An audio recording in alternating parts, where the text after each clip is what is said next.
Projektą iš dalies finansuoja Medijų rėmimo fondas.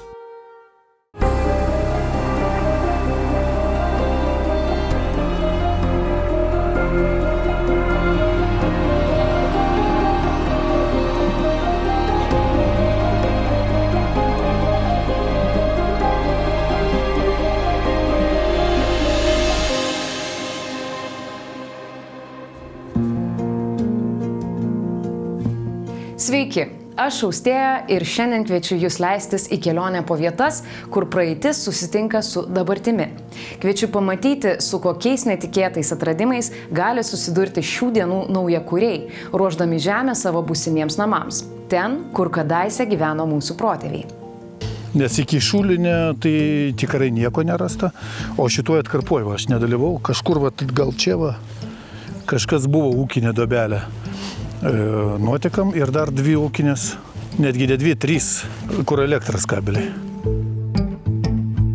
Kernavėje, Vilniaus gatvėje, sodybą įsigijęs Maksimas žinojo, kad sklype vykdant bet kokius žemės judinimo darbus, teks atlikti archeologinius tyrimus. Iš pradžių buvo tik keli žvalgomieji šurfai, su tipiška solidžią istorinę praeitį turinčia miestelio medžiaga. Įdomiausi atradimai archeologų laukia ten, kur apskritai buvo abejojama, ar verta žvalgyti. Sunkiai pradžiai suprato, kas tai yra. Tai paskui, kaip pakura galbūt atsikasė, tai tada jau paaiškėjo, kad čia yra krosnis. 16 amžiaus maždaug. Parodyti turbūt gal nuotrauką, kaip tai atrodo. Štai va čia mes stovim, kaip tik į šitą pusę žiūrim, va čia kur nusiardė dalis, o kita dalis, dabar palaidota jau po smėlę. Jau ten va pakura, matas va juodas. Tai kaip nustatė architektūrinis tyrimas, kad tai yra 16 amžius. Čia va matote, kiek keramikas visokios va rasta.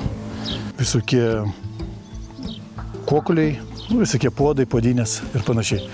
16 amžiuje šioje vietoje buvo išdegami kokliai, o greta krosnies aptiktas žymiai anksčiau čia gyvenusios bendruomenės palikimas. Čia reiškia, va čia viršus va akmuo, tai tas krosnės vieta. Ir 10 comų nuo jo, va čia va yra tas kapas. 10 comų nuo jo, va taip gulėjo tas kirvukas. Tai nuotraukytę va galiu parodyti, kaip tai atrodė. Mes va taip stovim, va matot, va kaip aš įstojau, va čia tas rūdis va yra krosnės siena, tai grinai va čia yra šitas va kvadratukas. Ta krosnis, bet nerandu pačio, radau. O kapas, čia matas šiek tiek krosnės siena, tai va sudėtas kirvukas, iečiai 2 antgaliai.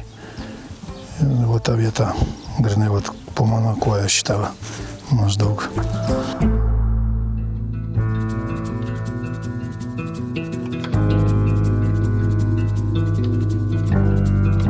Kiek pabuvę šaldytuve, Maksimo sodyboje prieš kiek daugiau nei 1000 metų palaidoto kario ginklai atsiduria ant restauracijos laboratorijos stalo. Kirvis, 2 ietigaliai ir peilis.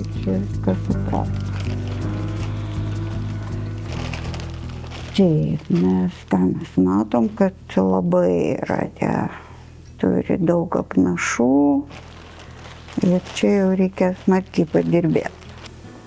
Nes čia yra ir šiaip apnašos ir čia yra dar likęs gan toks kietas sluoksnis, tai čia yra dar žemė, gal molis kažkoks sušokęs, tai dar pažiūrėsim, jeigu labai kieta, tai kitą kartą būna labai sudėtinga dar išimti viską. Šitie tai paviršiniai, tai jie galbūt netgi kai kas ir va tai va nusiima. Pirmoji ginklų apžiūra, stovio įvertinimas ir tik apytikslė restauravimo ir konservavimo darbų trukmė. Šiandien jau galiu pasakyti, kad visi darbai užtruko daugiau nei 3 mėnesius. Nusprendėme stebėti visus darbų etapus. O jų metu paaiškėjo, kad šimtmečius žemėje pragulėjęs metalas, korozijos procesų paveiktas žymiai labiau nei tikėtasi. Sudomino kirvis. Jį valant nuo apnašų ėmė ryškėti grakščios tų laikų kalvio sukurtos ginklo linijos. Tokio tipo kirvio iki šiol Kernavės archeologinės medžiagos kolekcijoje nebuvo. Kilo mintis pagaminti tikslę kirvio kopiją. Į vieną restauravimo etapą sutiko atvažiuoti kalvės rekonstruktorius Adomas Viklas. Aš bandau įžiūrėti suvirinimo technologiją, nes čia labai aiškiai matosi per centrą, kad suvirinta, o čia gali būti mano spėjimas, kad taip šonu, nes nėra labai ryški linija, bet kažkoks yra kitoj pusėje. Toj pusėje taip ryškiai nesimato. Visa apžiūros metu surinkta informacija bei tikslūs kirvio brėžiniai keliasi į Adomo kalvę Dzūkijoje. Tai čia medžiagos bus, iš ko darysiu kirvį. Čia bus gabaliukas nugarai, pentį suformuoti, aplenkti, išplatinti reikės priekį ir suformuoti kaklo dalis. O čia jau pats kaklas ir kirvio ašmenų platėjimas bus iš šito. Ir tada atskirai jau modernaus įrankinio plieno 0,8 maždaug anglies ašmenim suformuoti. O šitie abu yra senovinis iki industrinis plienas. Su juo yra žymiai sudėtingiau dirbti, nes tai nėra monolitinė struktūra. Jisai turi skirtingų sluoksnių, skirtingų kietumų, skirtingų anglies kiekių, fosforo ir kitų priemaišų. Tai pradėsim nuo penties suformavimo.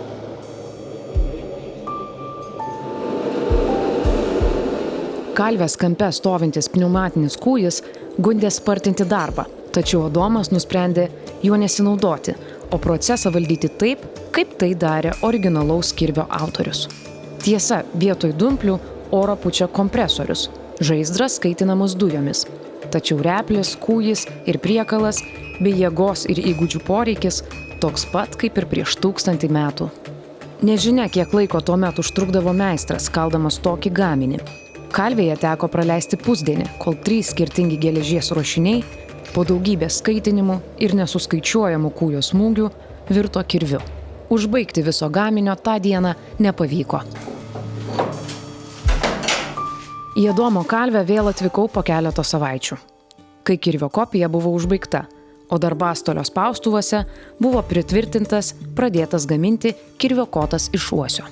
Taip, pagal galutinį rezultatą, kurį gavom, labai gerai matosi struktūra. Čia yra dabar nušlifuotas visas paviršius ir jisai yra išėsdintas. Ir tada išėsdinus matosi struktūra, tai ką mes virinom, pentę aplenkėm, dėjom į centrą ašmenų dalį ir tada atskirai dar privirinta kieti ašmenis. Ir viskas matosi šitoj struktūroje. Čia truputėlį likę šlakovos brūkšniukas matosi, perėjimas ir kaip originaliai labai gražiai matosi užsisuka struktūra metalo ir čia iš šono eina jau kieti ašmenis. Ir šitoj daly irgi labai gražiai. Čia aiški riba, kur prasideda kietas plienas į ašmenis, o kitoj pusėje yra tik tai siaura linija. Ir matosi, kaip gražiai plečiasi visai išsitempia struktūra. Tikriausiai ir jūs pastebėjote, kad kirvis nuo šiuolaikinio skiriasi ne tik savo forma. Kopijos plokštumos išmargintos įmantriais raštais. Kirvio originalas turėjo atrodyti taip pat puošniai. Tai pagal tokį variantą, jeigu mes originalą gerai išlikusi nušlifuotumėm, tai turbūt greičiausiai gautumėm kažką panašaus. Tik tai, kadangi originalai yra aprūdiję, konservuoti, tai ten jau tų struktūrų nesimato. Bet kaip aptarinėjom pagal paviršių, tai kažkas panašaus. Gražus raštas, kuris nėra nesuvaldoma, tikrai čia jau nėra apgalvotas kažkoks tai raštas specialiai daromas. Čia nėra specialiai sluoksniuota damaskas, kai būna daromi paketai, specialiai lankstoma, sluoksniuojama, kad atsirastų kažkoks raštas. Jie gaunasi todėl, kad kai geležies rūdą išlydai, gauni geležį, kritė būna tokia kaip kempinė porėta visa ir ją reikia išvalyti. Tai ją suploji į blyną ir, jinai kažkas tai tokio atrodo, čia yra suplota, įkirsta ir perlenkta. Tai jinai taip labai baisiai atrodo, visa nešvari, labai daug priemaišų visokių nešvarumų ir kad išvalyti iki dirbamo metalo, tu turi perlenktą kalviškai suvirint, tada kažkiek tai išsitempi, vėl perkerti, sulenki, vėl virini, tol kol išsivalo iki daugmaž tokio naudojamo plieno. Toks gabalas jau jį galima būtų naudot, nors dar yra šiek tiek nešvarumų, dar reikėtų perlenkti, kad išvalyti. Ir kadangi kritai jinai nėra visiškai vienoda, ne visai vienoda geležis, skirtingos struktūros, vienam krašte daugiau anglies, kitur mažiau, ten kažkokio fosforo kažkur daugiau mažiau. Ir jau tam pačiam gabale jau yra margumas. Ir kai tu lankstai ir virini, gaunasi ėsdinant skirtingą spalvą, skirtingai išsėsdina, kažkiek tai lieka šlakų intarpų, kaip kad pavyzdžiui, čia yra toks likęs, kur tiesiog toj pačioj plieno struktūrai buvo šlako intarpą likus. Ir lankstant, valant plieną atsiranda tie sluoksniai. Galbūt trūko geležies iš 2 skirtingų kričių, tu sudėjai, jos suvirinai, dar perlankstai, kad geriau sukiptų ir iš to kali jau, sakykime, kirvuką. Tai tokį imam, gabaliuką, kaip matėte, ant tą pentį pasidarai. Ir ta visa struktūra pasimato, kaip buvo lankstyta, kaip kritai buvo išsidėlioję tos visos struktūros sudėtis skirtingos. Ir dar šitą noriu parodyti. Čia šitas metalas buvo naudotas irgi penčiai formuoti. Tai matosi, kaip skirtingai rūdyja. Čia yra senas, jam apie kokie bus 200-300 metų. Tai tie visi sluoksniai kaip medžio išrūdyja būtent dėl tų struktūrų vidinių skirtingos sudėties sluoksnių. Ir žiūrim, jeigu šitas rūdytų kirvis, tai anksčiau ar vėliau pasimatytų panašus sluoksniai. Nebūtinai gilus, pavyzdžiui, šitoj pusėje čia išliko gražiai, bet čia, kur nuvalytas oksidas, tai jau graži medžio struktūra. Besigrožint rekonstruotų iki istorinės ginklakalystės šedevru, kilo mintis atkurti visą Kernavėje, Vilniaus gatvės sodyboje aptikto palaidoto kario ginkluotę. Restauruojamus ietigalius Adomas jau išmatavo ir nusibraižė. Tačiau šiuos originalus su kopijomis lyginsime jau kitose Keliaujantį laiku laidose.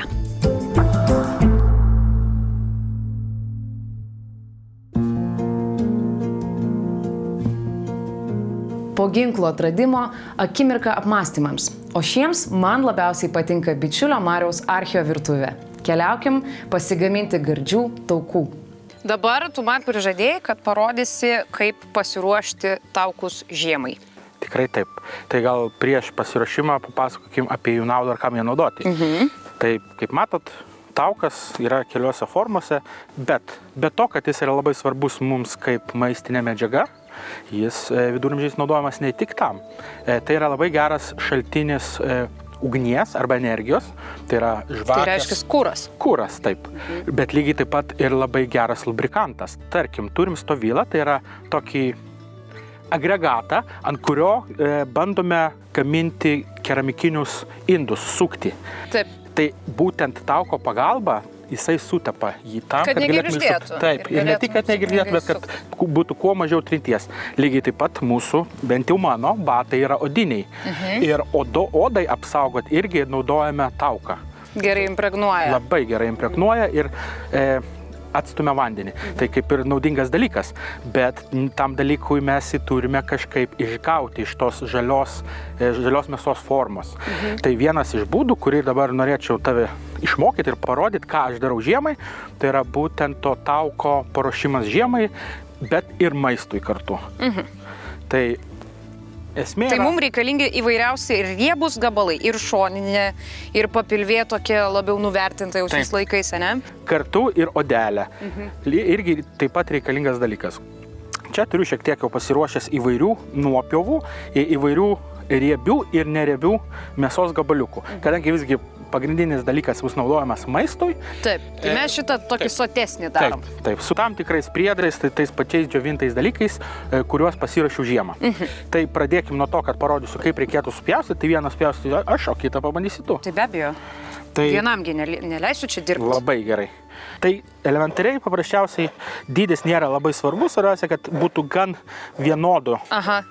Galim šiek tiek didesniais, bet tam, kad tie mažiukai nesudegtų, o dideli dar savyje neišleistų viso tauko. Tai tiesiog iš akies Paprastuoju būdu. centimetrų dydžio. Lygiai.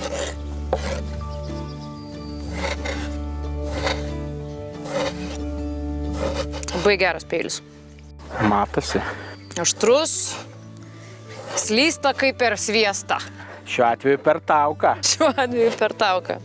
Šiaip šitas patiekalas ar konservavimo būdas šiaip akylam žmogui dar vieną primins. Labai populiarų aškenazijų žydų išrastą patiekalą, ne? Tikrai taip, pavadinimu šmalcas. Šmalcas, taip. Visgi, kadangi tai yra žydų patiekalas, žydai nelabai naudojo kiaulienos. Taip, jie naudoja pagrindę paukštieną. Bei avieną šiek tiek, nes aviena savo laimį labai ypatingų ir skanių beje. Bet vat aviena ne visiems patinka. Taip. Tikrai ne visiems patinka. Bet tikrai žinom, kad toks patiekalas buvo naudotas Skandinavijoje vikingų laikais, tai tikrai. Tikrai taip. Nes mėgdavo tepti ant tų savo apvalių donelių, plokščių. Plokščiųjų donelių. Sekantis žingsnis. Sekantis žingsnis gal bus dar toks. Šiuo atveju reikia viską susidėti į savo puodą, į šaltą puodą. Nereikia daryti taip, kaip dažniausiai mėgstam pripratę prie dabarties ir įkaitinti keptuvę ir tada ant įkaitintos. Ne. Taukas turi išsiskirti palaipsniui. Jeigu mes įdėsim į karštą puodą, jisai pradės degti vienoje vietoje, kitoje neišsiskirs ir skrusti. Bet mums tas procesas reikalingas tik pačioj pabaigoj, o ne pradžioj. Tai pradžioj susidėsim viską į puodą.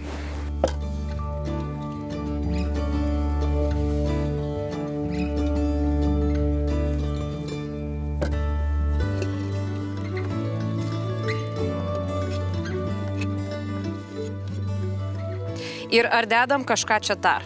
Šiuo metu ne. Pačioj pabaigoj proceso, kai jau turėsim tauko skysto sluoksnį, matysim, kad jis jau yra panašesnis į sriubą, o ne į tokį kietą dalyką, tada mes įdėsime kelis dalykus. Tai mano mėgstamiausios, žinoma, džiovintus grybus, vis tiek tam tikrą aromatą ir skonį priduoda, ir irgi labai mėgstu džiovintas slyvas. Bet čia jau daugiau yra mano asmeninis pasirinkimas kaip šefo, kaip sakoma, bučinys pabaigai. Visi turi kažkokį slaptą ingredientą, ne? Tai tu dabar man išdavėjai savo slaptą ingredientą. Supratau. Taip. Gerai, ir tada mes dabar keliaujam su šitu puodu prie ugnies. Taip.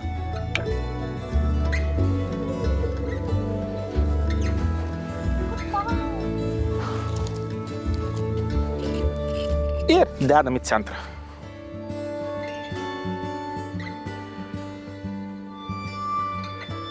Na, kol puodas kaista, eime pasiruoškim džiovintus prieskonius ir baigsim šiandienos darbą.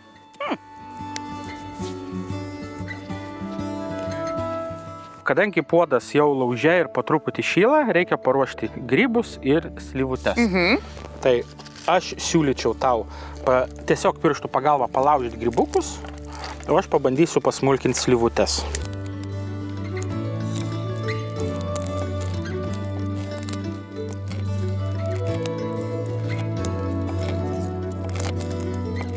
Na va, ir paruošėm. Tai gal įdėkim į...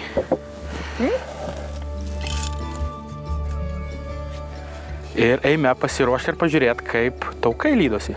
Prieskonių mišinys taukams. Ruonio prieskonių mišinys taukams.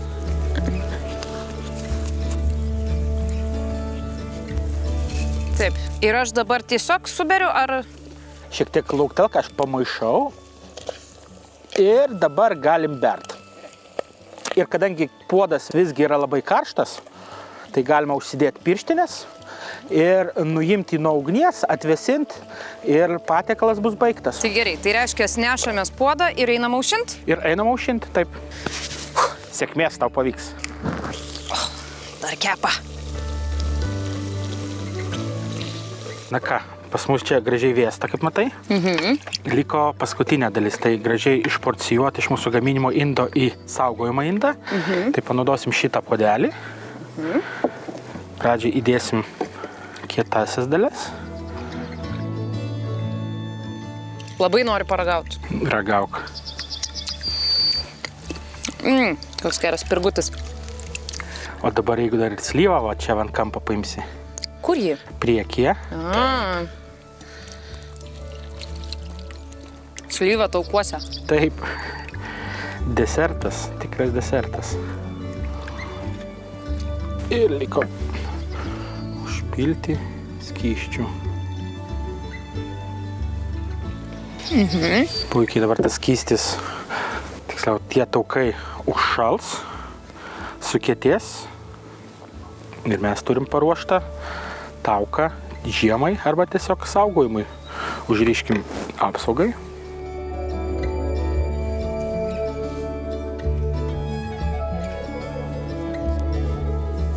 Nu, musyčių čia visokių, ne? Taip. Nu, puiku. Ir ką, beliko išsaugoti ir ragauti po metų. Arba bent jau po sezono.